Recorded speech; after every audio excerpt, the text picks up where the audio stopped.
TP. Chandrasekharan വധവുമായി ബന്ധപ്പെട്ട് ഉന്നതതല ഗൂഢാലോചന നടന്നിട്ടുണ്ടെന്നും CPM നേതാക്കൾക്ക് ഇതിൽ പങ്കുണ്ടെന്നും കാണിച്ചാണ് രമ പരാതി നൽകിയത്. ആരുടെയും പേര് പ്രത്യേകമായി പരാതിയിൽ പറയുന്നില്ല. ഈ പരാതിയിൽ ഗൂഢാലോചന, വധക്കേസ് എന്നീ വകുപ്പുകൾ പ്രകാരമാണ് കേസ് രജിസ്റ്റർ ചെയ്തത്.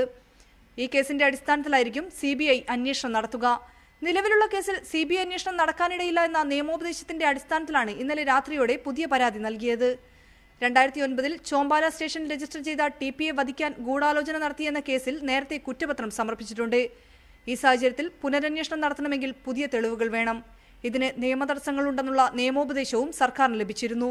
വിചാരണ കഴിഞ്ഞ് പ്രതികൾക്ക് ശിക്ഷ വിധിച്ച ടി.പി. വധക്കേസ് തുടരന്വേഷണത്തിനായി CBI ഏറ്റെടുക്കാൻ സാധ്യതയില്ലെന്നുള്ള കാര്യവും നിയമോപദേശത്തിൽ ഉണ്ട്.